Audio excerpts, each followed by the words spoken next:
Bonjour à tous. Aujourd'hui, on veut savoir comment sont faits les coffres-forts, le sirop d'érable, les avions et les prothèses dentaires. Vous avez peut-être déjà votre petite idée, mais pour être vraiment certain de tout savoir, je vous invite à rester à l'écoute.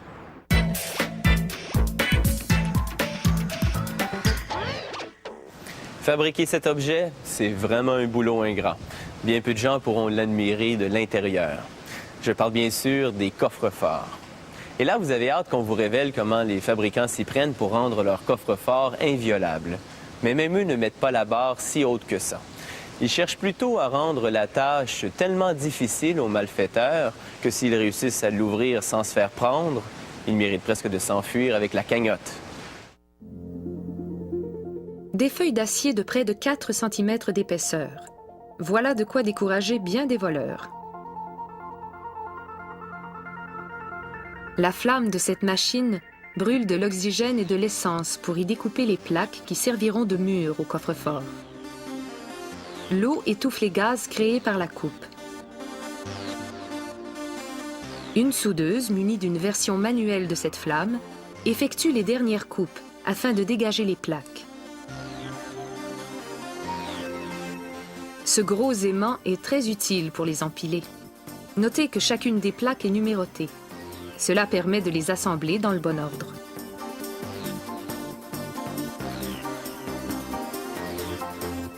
Un pistolet à soudure semi-automatique s'acquittera de cette tâche. La soudure est un amalgame de fils constitué de plusieurs métaux, enroulés en bobine.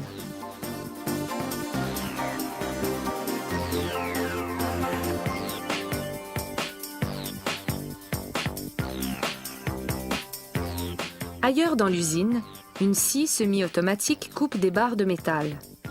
Ces barres formeront la structure entourant les plaques.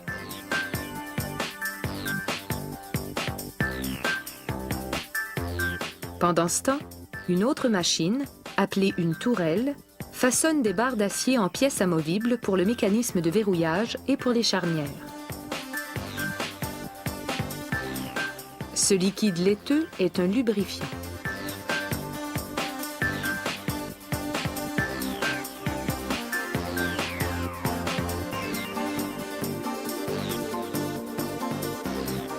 Normalement, sur une chaîne de montage, les matériaux bruts se promènent d'outil en outil. Ici, c'est le contraire. La pièce reste sur la tourelle du début à la fin, tandis que les outils se déplacent.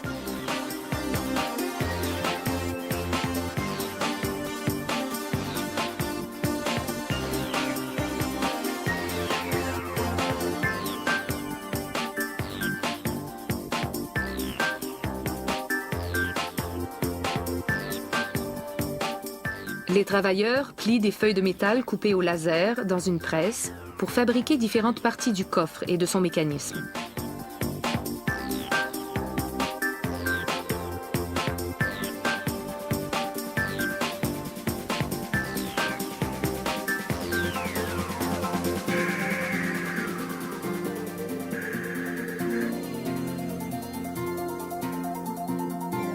Au même moment, les larges plaques de métal coupées plus tôt vont se faire aplatir dans une autre presse, hydraulique celle-là. C'est maintenant le temps d'assembler tous nos morceaux. Voici la structure principale. On y insère ensuite les plaques des côtés, du dessus et du dessous. Utilisant encore un pistolet semi-automatique, les techniciens soudent les pièces ensemble. Ils mesurent chaque angle, puis utilisent des pinces géantes pour équarrir le coffre.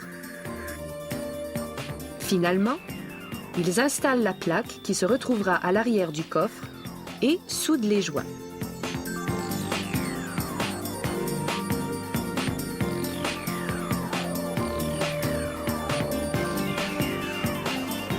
Après avoir redressé le coffre dans le bon sens, ils polissent les lignes de soudure jusqu'à ce qu'elles soient bien lisses. Cette usine construit également ce que l'on appelle un coffre composite, fait de matériaux mous, comme le cuivre et l'aluminium, ainsi que de métaux de moindre qualité. Mais son armature du ciment le rend encore plus difficile à briser. Une fois l'assemblage complété, le coffre reçoit 3 couches de peinture. ne manque plus que les serrures mécaniques ou électroniques, ainsi qu'un système interne de verrouillage minuté. Ce dernier donne uniquement accès au coffre à certains moments précis, par exemple durant les heures d'ouverture d'une banque. Mais pas question de vous expliquer en détail comment le tout fonctionne.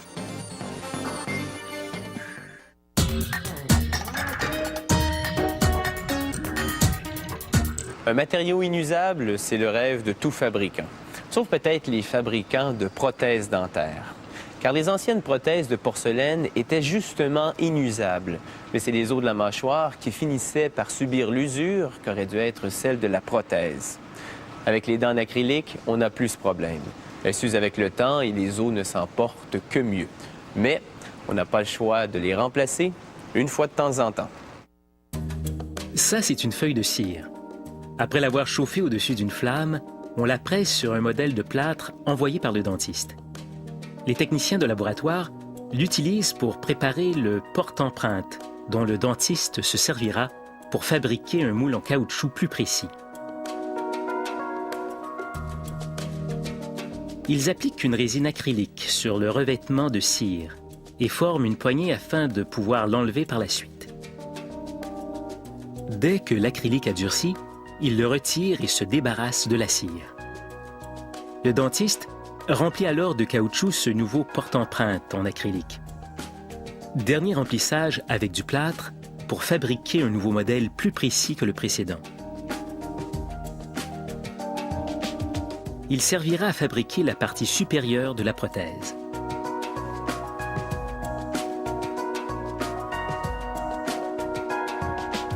En pressant un appareil orthodontique en acrylique sur le modèle, il forme ce qu'on appelle la plaque base.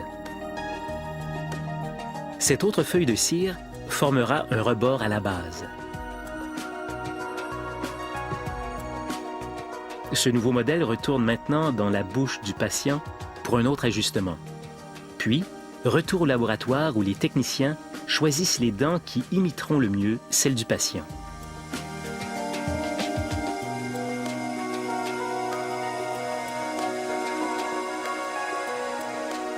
Il les installe une à une sur le rebord de cire du modèle. Un dernier aller-retour chez le dentiste permettra ensuite d'effectuer l'appareillage final. Il faut s'assurer que tout est bien centré et que l'alignement des dents du patient est correct.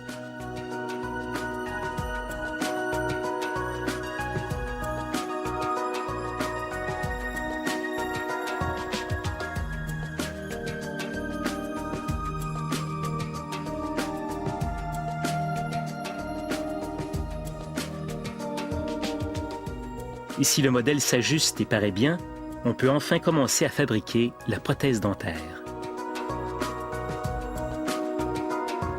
On commence par placer le modèle à l'intérieur d'un support spécial, puis on attache les canaux à travers lesquels l'acrylique sera injecté. Cet acrylique remplacera la cire, mais avant, il faut couler un moule de plâtre. Une fois le plâtre séché, il suffit de le submerger dans l'eau chaude pendant 5 minutes pour faire fondre la cire à l'intérieur.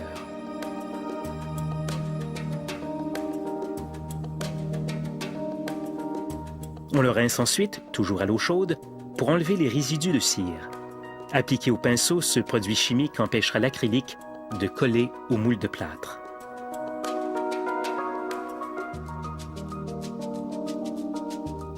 Grâce à un piston à air, l'acrylique pénétrera à l'intérieur du moule de plâtre. Le moule séjournera ensuite dans l'eau bouillante durant 35 minutes, le temps de bien faire durcir l'acrylique.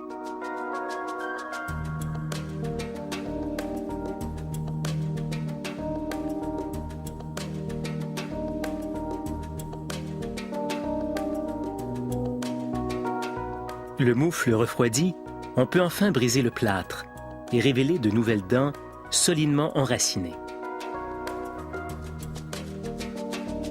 Un peu de finition suffira à les rendre plus vrais que nature.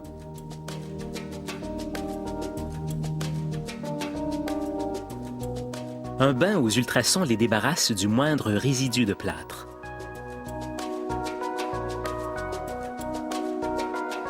Un petit polissage à la pierre ponce et un peu de pâte à polir pour une brillance optimale. La prothèse dentaire est maintenant prête. Lorsque seulement quelques dents manquent à la pelle, on optera plutôt pour un partiel. Il est fabriqué de la même façon, mais des crochets le rattachent aux dents naturelles du patient. L'obsession du poids, ça ne concerne pas seulement les êtres humains. Les ingénieurs qui fabriquent les avions ont peur eux aussi des kilos en trop. Mais plutôt qu'utiliser leurs muscles pour brûler des calories, ils s'activent les méninges pour alléger le plus possible la structure de leurs engins. Le but, permettre au moteur de soulever, en plus de l'avion lui-même, un maximum de bagages et de passagers. Pour ça, ils doivent redoubler d'inventivité.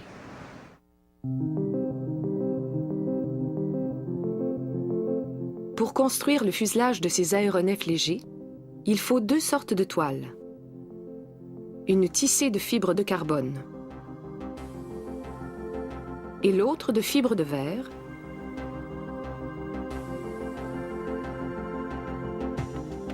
Les deux matériaux passent dans cette machine à doubler qui les enduit d'une résine époxyde.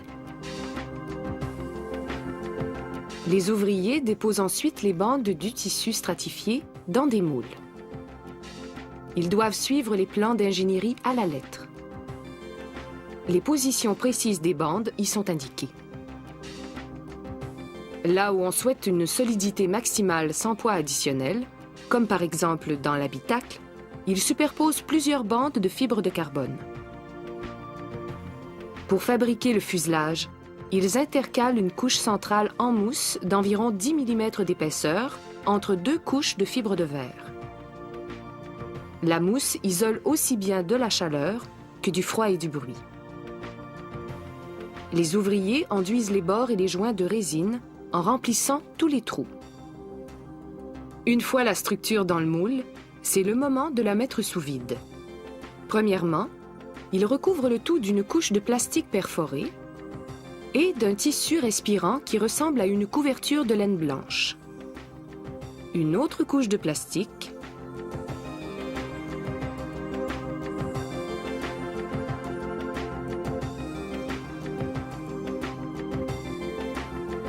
puis l'aspirateur qui fera sortir l'air. L'excédent de résine sort par de minuscules trous dans le plastique et est absorbé par le tissu respirant. Le moule est maintenant étanche à l'air. Pour le faire sécher, on le placera dans un four chauffé à 40 degrés Celsius pendant 8 heures. Les ouvriers installeront ensuite les structures internes. Puis, en se servant toujours de la même résine, ils attachent ensemble les coques supérieures et inférieures de la queue. Même chose pour les ailes. Ces pièces sécheront toute la nuit pour être extirpées des moules dès le lendemain. Allons maintenant voir ce qui se passe du côté de l'atelier de sellerie.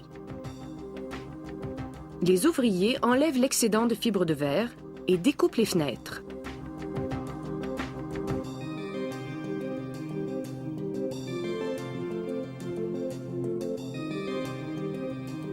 Les pièces doivent sécher une dernière fois, dans un four 2 fois plus chaud que le précédent, 80 degrés Celsius. 18 heures plus tard, elles sont prêtes pour la peinture.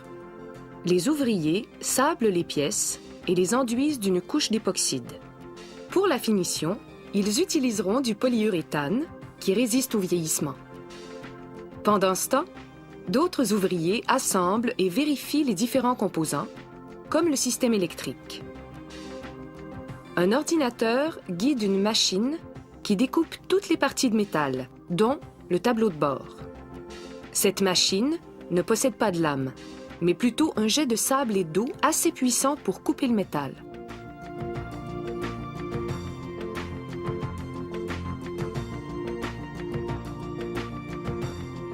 Un soudeur prépare le bâtimoteur, base qui tiendra le moteur en place. Celui-ci est fabriqué d'acier au carbone. À l'assemblage final, les ouvriers installent le moteur dans le fuselage, de même que d'autres composants déjà assemblés. Le câblage et la plomberie prennent également place. Ils vissent les bouts d'ailes, qui possèdent déjà leur feu de navigation. Un technicien d'électronique aérospatiale démarre l'avion pour la première fois afin de s'assurer que tout fonctionne. Mais l'ultime vérification s'effectue là où ça compte vraiment, en vol.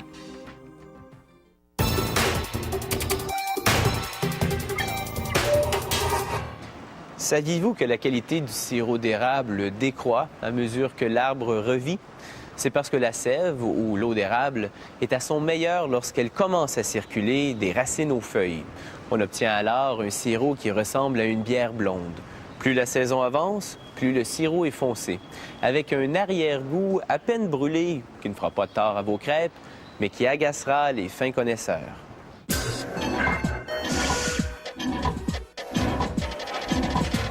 Les Amérindiens vénèrent l'érable depuis la nuit des temps. À l'aide de leur tomahawk, ils en perçaient le tronc puis dirigeaient la sève vers un contenant d'écorce à l'aide d'un copeau de bois. Cette sève devenait du sirop en bouillant dans des pots d'argile au-dessus d'un feu. Les premiers colons européens ont vite fait d'imiter les Amérindiens, mais ils recueillaient la sève à l'aide d'un bec de métal. Aujourd'hui, la plupart des producteurs s'en remettent à la tuyauterie afin de s'éviter de pénibles randonnées dans la neige.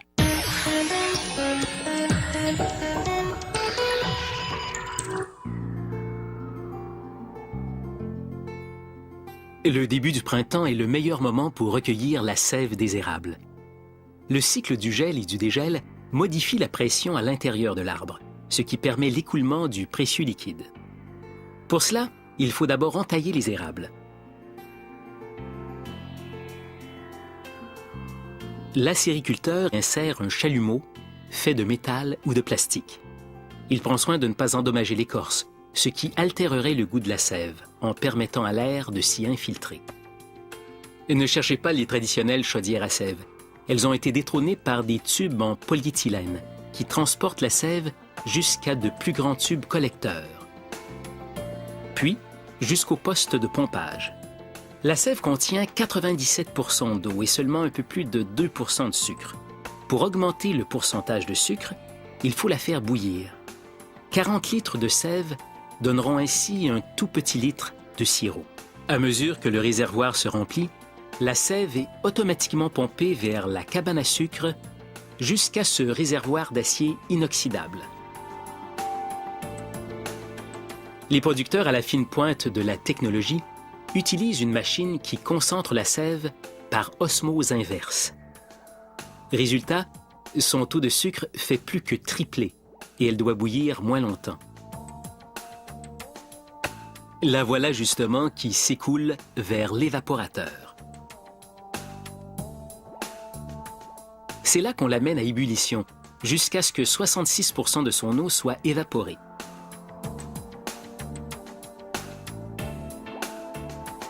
Cette opération ne doit pas être effectuée à l'aveuglette.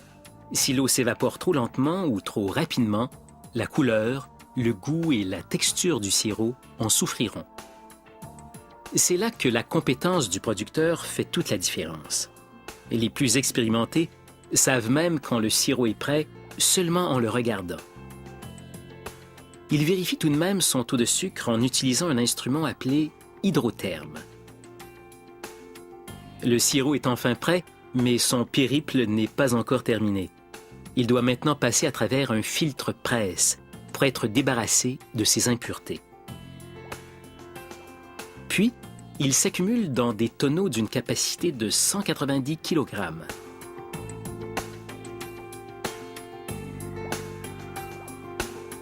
En laboratoire, on vérifie un échantillon provenant de chaque tonneau. Les techniciens évaluent la qualité et la couleur du sirop qui va de foncé à extra clair.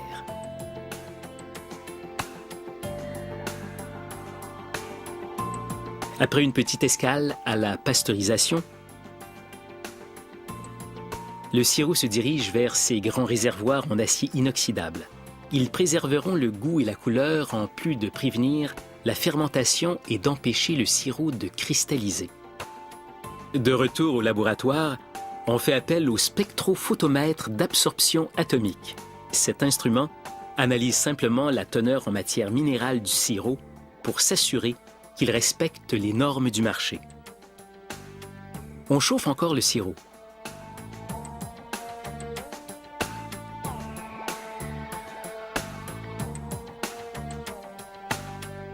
Puis, on le fait passer à travers des filtres de taille industrielle. On s'assure ainsi qu'il sera parfaitement clair.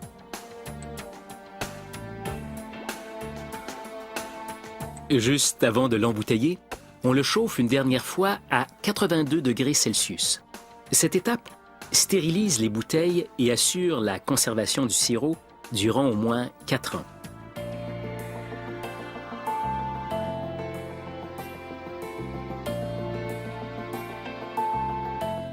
Le sirop d'érable contient beaucoup de sucre, mais un peu moins de calories que le miel ou la cassonade. Et les becs sucrés seront ravis d'apprendre qu'il est une bonne source de calcium, potassium et magnésium, 3 éléments nutritifs essentiels.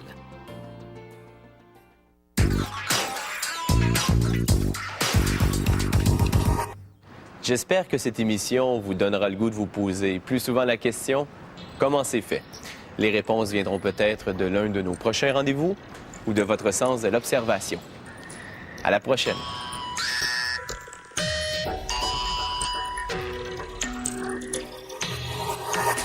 Si vous avez des commentaires à formuler sur cette émission ou désirez soumettre des idées de sujets, communiquez avec nous au www.commentcetfait.com.